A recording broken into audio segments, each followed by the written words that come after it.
Hello dear students, आपका स्वागत है टेक्स्ट बुक सुपर कोचिंग पर। मैं डॉक्टर आशीष, आपका लाइफ साइंस एजुकेटर। जैसा कि आज बात करते हैं एक छोटे से कॉन्सेप्ट पर जो आपका बड़ा धमाका मचाएगा, वो है आपका पैनक्रियाटिक जूस कैसे हमारे डाइजेशन में एक इंपॉर्टेंट रोल प्ले करता है। आओ इस पर बात करते हैं। उससे पहले मैं आपको बता दूं कि आप ये टेलीग्राम ग्रुप को ज्वाइन करके रखें। इसमें आपका मेरा जो भी यूट्यूब के सेशंस होते हैं उसका पीडीएफ और आपका क्लास लिंक, क्लास से रिलेटेड अपडेट, नया अपडेट सब कुछ यहाँ पर शेयर किया जाता है। तो इसको जरूर आप स्कैन कर लें या टाइप कर लें। और मेरी जो यूट्यूब पर क्लास टाइमिंग है वो आपका संडे टू थर्सडे शाम को 7 बजे है। तो इतना जरूर नोट करें। तो आज बढ़ते हैं पैनक्रियाटिक जूस। भाई पैनक्रियाज की लोकेशन अगर मैं बात करूं तो पैनक्रियाज एक मिक्स ग्लैंड की कैटेगरी में आता है, जहां पर उसके पास एंडोक्राइन पार्ट भी है और उसके पास एक्सोक्राइन पार्ट भी है। जो हम डाइजेशन में रोल प्ले करेंगे वहां पर इसके एक्सोक्राइन पार्ट का रोल आएगा और पैनक्रियाज के एक्सोक्राइन पार्ट को बोलते हैं पैनक्रियाटिक एसिनाई। तो एक बार बात कर लेते हैं इन सारे पॉइंट्स को लेकर। ये देखो, enzymes contain in pancreatic juice, इसका मतलब ये हुआ, आप मेरी एक बात सुनना। पैनक्रियाटिक जूस में वो सारे डाइजेस्टिव एंजाइम्स हैं जो हमारे सारे बायोमोलिक्यूल्स को डाइजेस्ट करने के लिए रिस्पॉन्सिबल हैं। मतलब यहाँ पर वो एंजाइम्स भी हैं जो प्रोटीन के डाइजेशन के लिए भी चाहिए, कार्बोहाइड्रेट के डाइजेशन के लिए भी चाहिए, न्यूक्लिक एसिड के भी डाइजेशन के लिए और आपका प्रोटीन्स के डाइजेशन के लिए लिपिड के डाइजेशन के लिए। यानी कि सारे टाइप के, जितने भी टाइप के हम फूड्स यहाँ पर कंज्यूम कर रहे हैं, हर एक टाइप के फूड को डाइजेस्ट करने के लिए रिक्वायर्ड एंजाइम पैनक्रियाटिक जूस पर होते हैं। इसलिए पैनक्रियाज एक बहुत इंपॉर्टेंट रोल प्ले करता है डाइजेस्टिव सिस्टम में। अब एक बार लोकेशन अगर देखें, लोकेशन यहाँ देखें तो ये आपका माउथ, माउथ के बाद ये ईसोफेगस, ईसोफेगस जहां पर खत्म होगा वहां पर स्टमक स्टार्ट हो जाएगा। स्टमक के बाद स्टार्ट होता है स्मॉल इंटेस्टाइन, और स्मॉल इंटेस्टाइन का ये सबसे पहला सी शेप्ड स्ट्रक्चर, इसको आप बोलते हैं ड्यूडेनम। इसको क्या बोलते हो आप? ड्यूडेनम। स्मॉल इंटेस्टाइन का पार्ट है। स्मॉल इंटेस्टाइन का सबसे पहला पार्ट जो सी शेप्ड होता है वो ड्यूडेनम, उसके बाद जेजुनम, फिर आपका इलियम, इस तरह से आएगा, फिर आपका लार्ज इंटेस्टाइन स्टार्ट हो जाता है। यहीं पर आप देखो, ये ड्यूडेनम वाले पोर्शन पर ही यहीं पर आपका ओपन होगा ये आपका पेनक्रियाज, ये आपका पेनक्रियाज और ये इसमें पेनक्रियाटिक डक्ट। इसकी जो ओपनिंग है अल्टीमेटली कहां होनी है? वो आपका यहीं पर होनी है, ड्यूडेनम पर। यानी कि जो पेनक्रियाटिक जूस होगा वो आपका रिलीज होगा डायरेक्टली इनटू द ड्यूडेनम। और ड्यूडेनम किसका पार्ट है? स्मॉल इंटेस्टाइन का पार्ट है। ये आप ध्यान में रखोगे। अब यहां देखो एक बार, ऐसे ये जो पेनक्रियाटिक डक्ट है, इसी डक्ट के साथ हमारा गॉल ब्लैडर और आपका ये जो आपका लीवर की जो कॉमन बाइल डक्ट है वो भी आपका कनेक्ट हो जाती है। अब पैनक्रियाटिक जूस में अगर मैं एंजाइम्स की बात करूं तो यहां पर देखो, यहां पर कुछ एंजाइम्स इनएक्टिवेटेड फॉर्म पर सिक्रीट होते हैं और कुछ एंजाइम्स पहले से ही एक्टिवेटेड फॉर्म पर हैं। देखो एक बार, यहां पर लिखा हुआ है एंजाइम्स, किसके एंजाइम्स हैं? पैनक्रियाटिक जूस के। और यहां पर लिखा हुआ जाइमोजन, जाइमोजन का मतलब inactivated form, inactive precursor form. और यहां पर लिखा हुआ है कि उसको एक्टिवेट करेगा कौन। अब आप देखो, मैं ये कह रहा हूं कि पैनक्रियाटिक एंजाइम्स कुछ ऐसे एंजाइम्स हैं जो जाइमोजेनिक फॉर्म पर आएंगे, इनएक्टिव प्रिकर्सर के फॉर्म पर उनको एक्टिवेट होने की जरूरत होगी। लेकिन कुछ ऐसे भी एंजाइम्स हैं जो डायरेक्टली पहले से ही एक्टिवेटेड फॉर्म पर आते हैं, उनको एक्टिवेट करने की जरूरत नहीं होती है। तो आप देखो कितने जाइमोजेनिक फॉर्म आ रहे हैं। ये आपके पास जाइमोजेनिक फॉर्म मिल रही है और ये आपका नॉन जाइमोजेनिक फॉर्म है, पहले से एक्टिवेटेड है।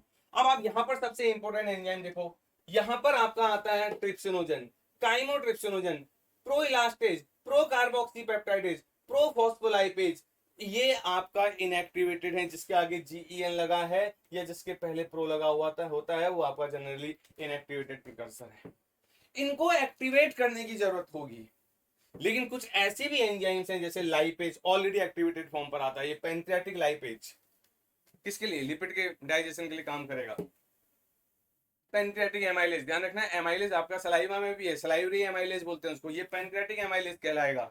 ऐसे कोलेस्ट्रॉल एस्टरेज, राइबोन्यूक्लियेज, डीऑक्सीराइबोन्यूक्लियेज, ये हो गए। अब ये क्वेश्चन ये बनता है कि ये जो जाइमोजेनिक फॉर्म आ रही है, इन जाइमोजेनिक फॉर्म को एक्टिवेट कौन करेगा? अब देखो, जाइमोजेनिक फॉर्म में सबसे इंपॉर्टेंट है हमारा ट्रिप्सिन, यानी कि जो ट्रिप्सिनोजन के फॉर्म पर आ रहा है। तो ट्रिप्सिनोजन अगर आया तो आप देखो होगा क्या। भाई आप कहां रिलीज कर रहे हो? पहले ये देखो ना, रिलीज कहां हो रहे हैं? ये रिलीज हो रहे हैं आपका ये ड्यूडेनम पर, ड्यूडेनम के ल्यूमेन पर। और ड्यूडेनम क्या है? ड्यूडेनम स्मॉल इंटेस्टाइन का पार्ट है।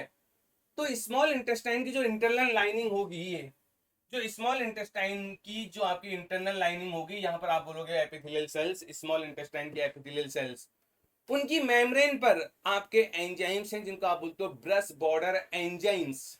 क्या बोलते हो? Brush border enzymes. Small intestine की जो एपिथेलियल सेल्स हैं उनकी मेम्ब्रेन पर एंजाइम्स होंगे, उनको आप बोलते हो ब्रश बॉर्डर एंजाइम। उन्हीं में से एक ब्रश बॉर्डर एंजाइम होता है एंटेरोकाइनेज। क्या होता है? एंटेरोकाइनेज। और वो एक्टिवेट करता है ट्रिप्सिनोजन को। तो अब आप देखो यहाँ पर ये आप देखो, ये स्मॉल इंटेस्टिनल की जो इंटरनल लाइनिंग है उसको बताया गया, उसकी मेम्ब्रेन पर ये ईएन, ईएन का मतलब है एंटेरोकाइनेज। एंटेरोकाइनेज, ये एंटेरोकाइनेज रिस्पॉन्सिबल है सबसे पहले ट्रिप्सिनोजन को ट्रिप्सिन में कन्वर्ट करने के लिए। आप देखो ये जैसे ही ये आपका पेनक्रियाटिक जूस, ये आपका lumen, lumen of the duodenum पर रिलीज हुआ, तो होगा क्या, इसको एक्सपोजर मिल जाएगा ये ब्रश बॉर्डर एंजाइम का। ये ब्रश बॉर्डर एंजाइम के जैसे ही कॉन्टेक्ट में ट्रिप्सिनोजन आया, ये ट्रिप्सिनोजन देखो किस में कन्वर्ट हो गया, एक्टिव ट्रिप्सिन में कन्वर्ट हो गया। एक्टिव ट्रिप्सिन में कन्वर्ट हो गया। और एक बार आपको अगर एक्टिव ट्रिप्सिन मिल जाएगा तो ये ट्रिप्सिन अपने ही एक्टिवेशन को लीड करेगा, साथ के साथ जो रिमेनिंग है, जो रिमेनिंग जाइमोजेनिक फॉर्म है, उनको भी एक्टिवेट करने का काम कर रहा है। इसलिए आप देखो यहां पर ये टेबल में जो लिखा हुआ है, ये देखो आप, ट्रिप्सिनोजन को ट्रिप्सिन में कौन कन्वर्ट करता है? एक ब्रश बॉर्डर एंजाइम जिसको आप बोलते हो एंटेरोकाइनेज, और उसके बाद जितने रिमेनिंग जाइमोजेनिक फॉर्म है उन सबको एक्टिवेट करता है ट्रिप्सिन। अब आप देखो, काइमोट्रिप्सिनोजन को एक्टिवेट करेगा ट्रिप्सिन, प्रो इलास्टिडेज को एक्टिवेट करेगा ट्रिप्सिन, प्रो कार्बोक्सी पेप्टाइडेज को एक्टिवेट करेगा ट्रिप्सिन, प्रो फॉस्फोलाइपेज को एक्टिवेट करेगा ट्रिप्सिन। इसलिए सबसे इंपॉर्टेंट एंजाइम यहां पर पैनक्रियाटिक जूस का क्या बनेगा? ट्रिप्सिन बनेगा। अब आप खुद देखो, अब आपके पास ये पैनक्रियाटिक जूस के एंजाइम्स हैं। अगर मैं अब आप देखो, ट्रिप्सिन, काइमोट्रिप्सिन यानी कि प्रोटीन के डाइजेशन के लिए एंजाइम्स हैं।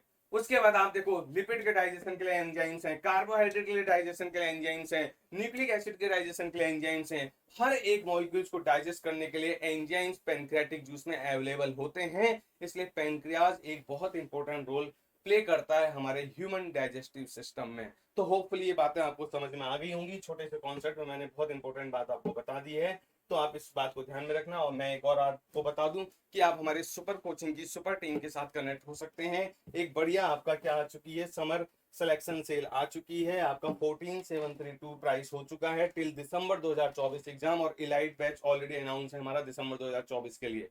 तो आप एक कूपन कोड लगाएंगे ASHISHG, और इस कूपन कोड लगाते ही आपको एडिशनल डिस्काउंट मिल जाएगा। तो आप बढ़िया से सुपर कोचिंग को ज्वाइन करें, सुपर टीचर्स के साथ कनेक्टेड हो जाएं, एक राइट मेंटरशिप में अपनी तैयारी आगे बढ़ाएंगे। और मैं आपको मिलूंगा कितने बजे? मेरी क्लासेज यूट्यूब पर होती है शाम को 7 बजे, संडे टू थर्सडे, रात को 10 बजे मास्टर क्लास। ये दोनों क्लासेस आपके लिए फ्री होती हैं। इस टेलीग्राम चैनल को जरूर ज्वाइन करके रखें। मिलता हूं अगले कॉन्सेप्ट के साथ बहुत ही जल्दी। Thank you all.